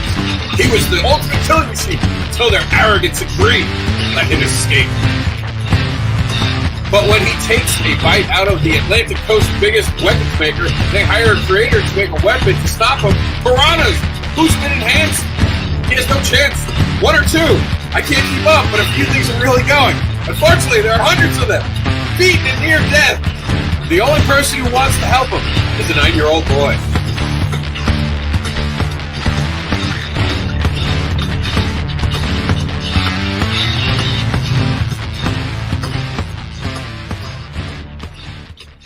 Now that's an interesting point because if I couldn't keep up, you couldn't read to keep up. Well, there is that, but the difference was the voiceover at the very beginning. All right, you were kind of narrating it. You made it fun, but the pace also was like, okay, maybe we can't read it out loud as fast as our minds can absorb it, but that pace when you're putting together your video, because I couldn't get my mind further enough ahead to remember it.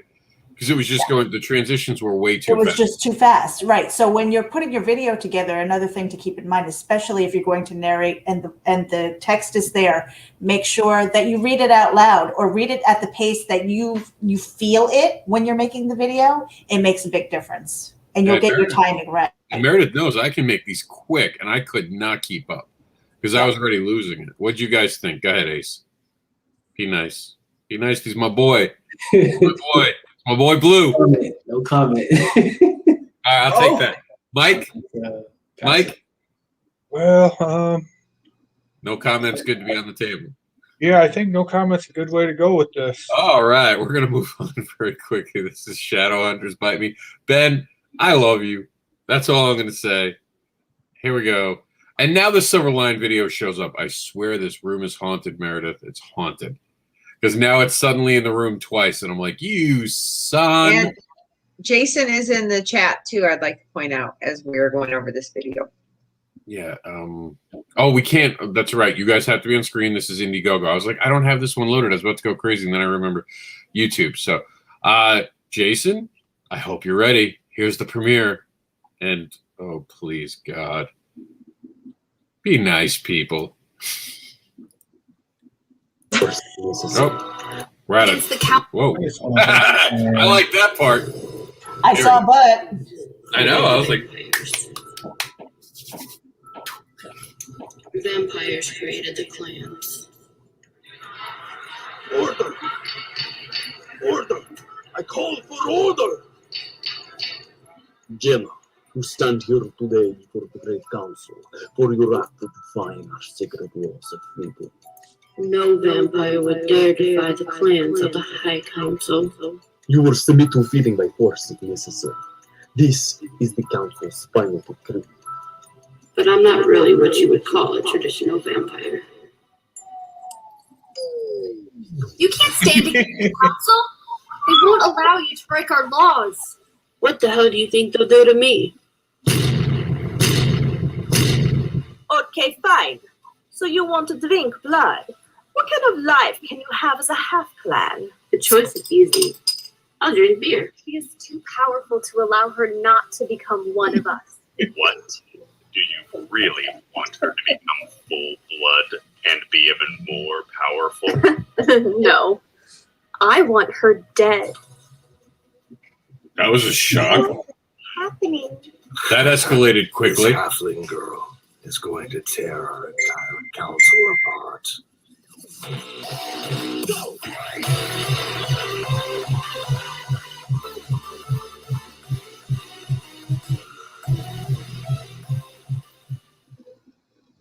That I'm just gonna say that escalated very quickly. I thought they were gonna be friends. I thought this was gonna be like Friends, and then all of a sudden people are trying to get killed.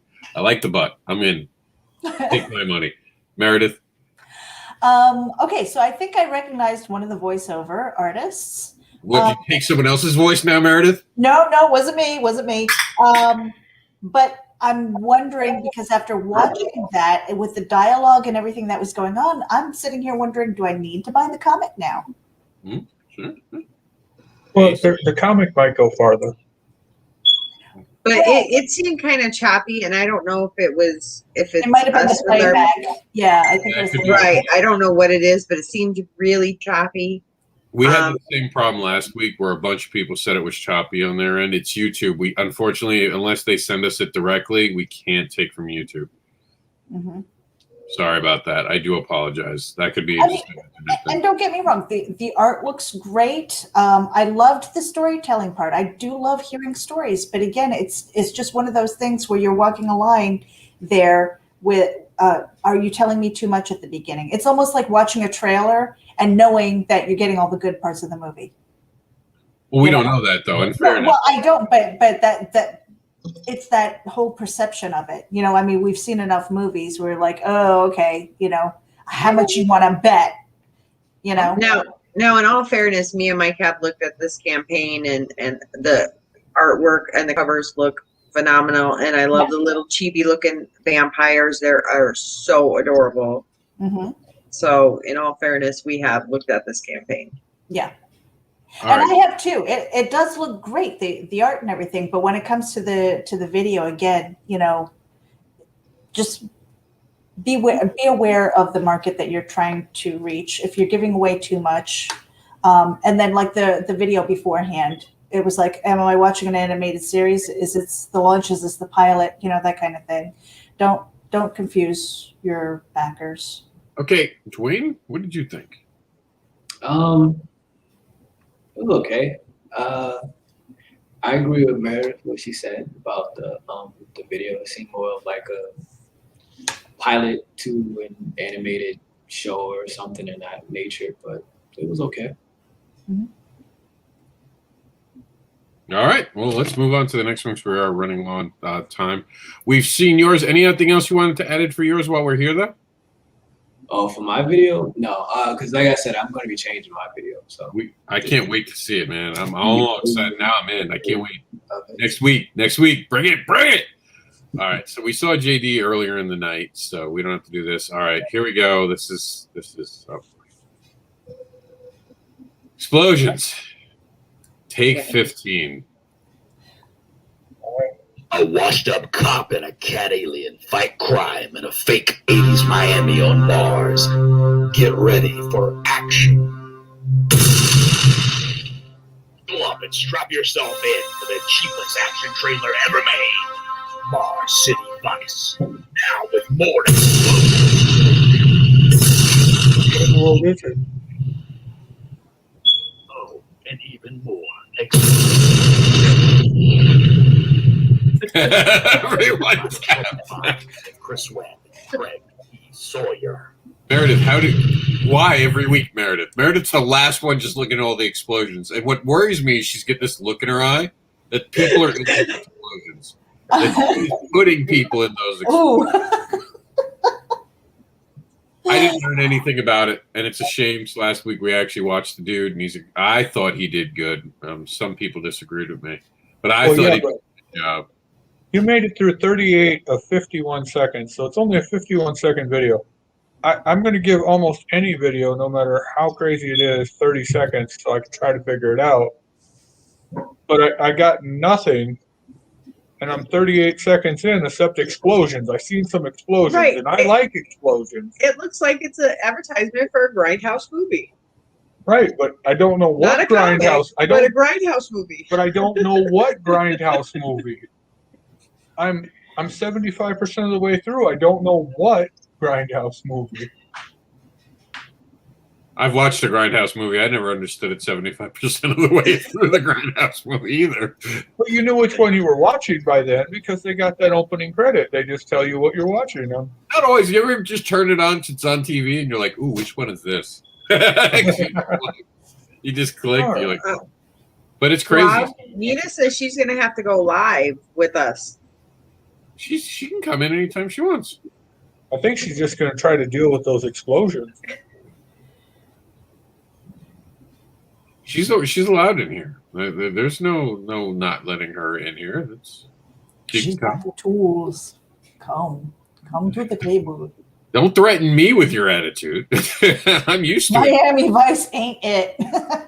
I thought it was Kung Fury. Is it bad that I never liked Miami Vice? So I might be the wrong market for that. I didn't care. I always rooted for the criminal. Is that bad?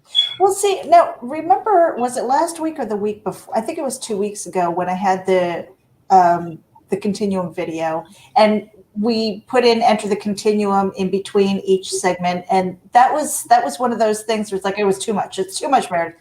Too many explosions, and why? I didn't. I think I was sitting here. That's gas hands, not explosions. Just this is the best I can do for an explosion. I didn't know what those explosions were for. I mean, was he blowing stuff up, or was it just like a catchy graphic that was just overused? You know, I think that was what his intention was. I think his intention was to be kind of that kind of style, that type of comedy, I guess. You know, like I think that's what he was going for. I think Chris Matthews said it was too much though. But Chris Matt like Miami Vice. And did we see any art? Yes, the cover. Yeah, the same cover that's right here. That's okay. it.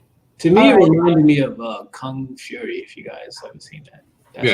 That's fair. But we do have to move on because we are running way late. So we're going on to Monster Mashup number 2, a public domain crossover anthology. Let's see if the upload took on that one. See it again. Oh, Chris Bad wants to see it again. Something about these uploads today. Something must have happened with StreamYard. So I'm going to have to... We'll just play it from in here. I apologize, guys. There's something seriously wrong with StreamYard today. We're not shy. There we go. Come on, play. Are you a fan of monsters? Are you a fan of comic anthologies? Are you a fan of monster comic anthologies? Then Monster Mashup is exactly what you've been looking for. And you are in luck, because we are launching the second volume of our successful Monster Mashup Volume 1 I see here live on Kickstarter.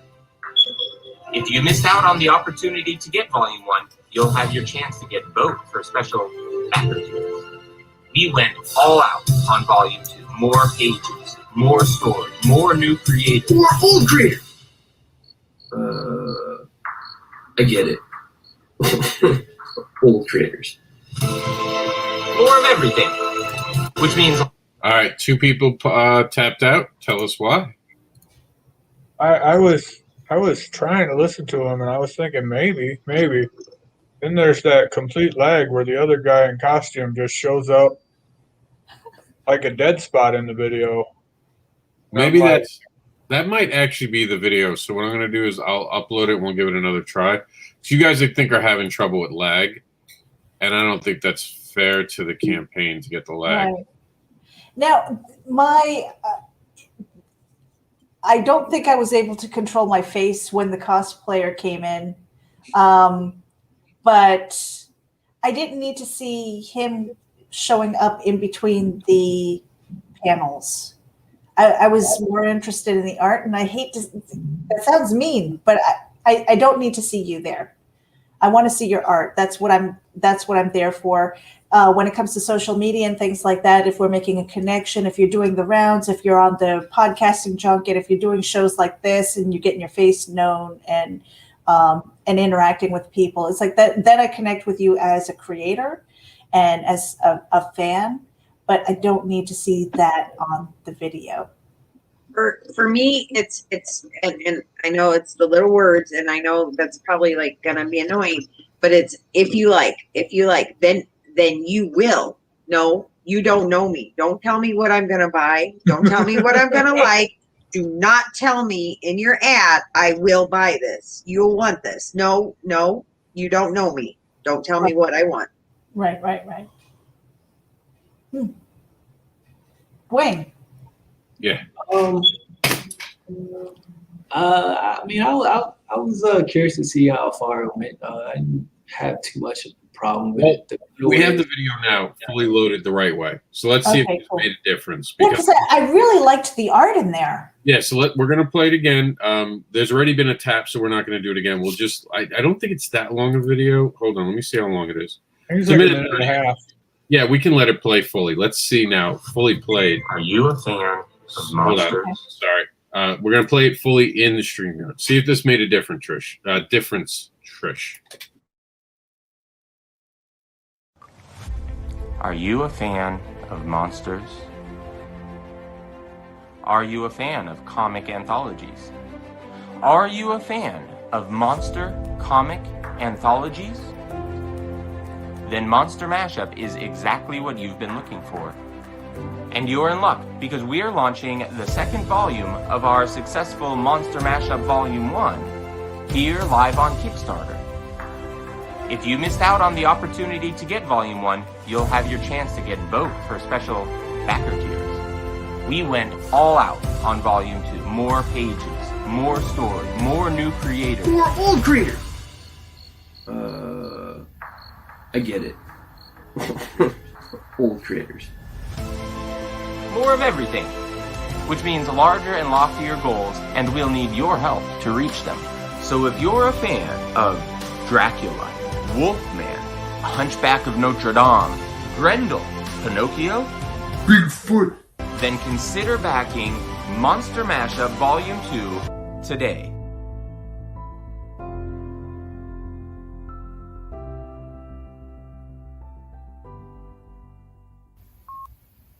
Rawr. Rawr. I'm a Bigfoot.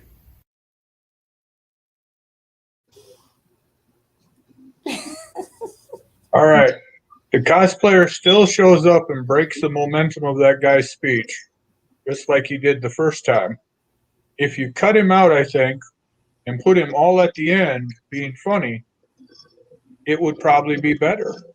I want to just donate to the poor cosplayer for a better costume. The cosplayer is the writer. Yeah, he's invested. I'm going to say that now that I've watched it uninterrupted and everything, now I'm curious, is this an all ages book? Because if it is, and his audience is a younger one, I'm all in. If it's not, then I would be pretty confused. Yeah, I didn't get the thought that it's going to be the Dracula stories that I want. Right. So I don't know, see, because I'm seeing some of this art now, and it looks like, okay, not an all ages. No, I don't think it would be all ages per se. So that's the hardest thing, and we've talked about this over at Continuum. We want to make sure that we're giving that idea of what age group this would be good for, because some of this does look mixed up. Yeah. See, and that's the thing. It's like watching the video without seeing any of these panels. If my 11-year-old or younger self is all over that thing. Yeah. I don't know. We'd have to actually ask them. Hopefully they're watching and they can send us an email. Yeah, So we I mean, because quite honestly, you know, when I put on a younger mentality, I'm just like, oh, okay, that's the market he's reaching for. I get it. You know, and as a parent who's looking for something for my child, that would seem age appropriate. But if it's not, again, I would be confused. Nita's going to have her own version of Backer Pause. Ha! Backer Pause, pause. Go promote people. Pause. I like the art. I thought he did a great job. Honestly, I really liked it. Yeah. I didn't have anything bad to say about it. Ironically, this was one that Mike told me to look at while I was at work today. Well, I mean, I like the thought behind the book, and I was fine with the video. I was even fine with the guy. I mean, when he was rolling on, if you like monsters, if you like anthologies, this could be for you. I was good with that. But then they clipped in the other guy, and it just stopped all the momentum. It's like if I'm watching a wrestling match, and then they have a Tampax commercial for 30 seconds of the match. I'm like, what in the world? What happened? I quickly want to ask. And I'm like, what? Why'd we do that? Did Tampax go out of business? I have not seen a commercial since 2020 for them, and I'm worried about it. I don't know. I pulled the most inappropriate thing to put in a wrestling match that I could find. All right. So, did you want to say anything about that, Ace? We're almost done. We only have a couple more to go. I think we only have one video left. Yeah, I agree with Mike that it could have the cosplay guy could have been at the end maybe. Other than that, I thought it was funny. No, I I thought it was cute. That either. I just feel that it could have been maybe put towards the end, maybe, Fair or maybe a little less of it. Mm-hmm. We don't have a video for this one. This is the dancer #1, brought to us by Catherine Camellia. Yeah, that was pretty good. I see. Calamia, thank you. A dancer assassin is forced to deal with childhood trauma of witnessing her parents' death. Art looks fantastic in this, guys. Blown away. Yeah, it is. Chris, again, we had some copyright issues with music here, but this was like blatant, I think, copyright. Accidental, but blatant. So I wouldn't even take the risk because we just don't want to get hit by it. But check it out. It's a funny video. Christopher gives us the cluster fudge. Witness the full-on redemption of a cluster, a retired superhero. Christopher, if you're watching, change the music so we can play it. I think it's cool. A retired superhero trying to make up for his past. And then we have from Benjamin Cook, presents Apex 25 pages of sci-fi noir in the ghetto of the future. The next stage in human evolution is here. And she's hungry. Oh, my. And on In Demand right now, you can get Russ Leach's Only Death Can Save Us. Johnny Phantasm's figures are still in demand. And while the seasons haven't changed, they're still on In Demand. And joining the fray is the Night Wolf Volume 1, Urban Werewolf. Yep. And coming soon, the 13th Labor. If you need coverage, send us an email at comicsnewswire@yahoo.com. All right, so that's it, guys. Let's go around the room, say our good nights. Thank you all for being judges. Thank you for behaving, Trish. We'll start with you guys down there, except for the gargoyle comment. Hi, I'm Trish Bankston. This is my husband, Michael. You can find us on Facebook, and that's generally where we're at. We like monster movies. Hello, everybody. My name is Dwayne Robinson Jr. I'm the CEO of Animation, Comics, and Entertainment LLC. Thank you for having me. Some of the Kickstarters are really good, some not so much, but overall, I had a good time. Thanks. And I am the winner of the video contest between me and Rob. I won. It's all right. Eat it, Rob. Go over to CONTINUUMComics.com. That's comics with an X. Head over there. We are at almost the last 48 hours of the campaign. You want to get into this. We love storytelling. We love the comic creators. We love indies. So head over there and give us some love. CONTINUUMComics.com. Now, clearly, we've seen a conspiracy start today. There's going to be an investigation. I'm going to call Mueller in. I'm going to have him look through all the documentation. We're going to find out what went wrong here. We all know this is not over.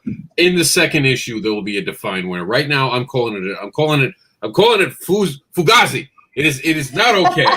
Things were taken. This is not okay. This is what you guys can do with $1. I'm just good night. Never underestimate the power of a single dollar. Just one single dollar can help make dreams come true. Every dollar is a declaration of support and belief. It helps the creators and the teams behind the book. Just $1 helps create new worlds and keeps creators creating.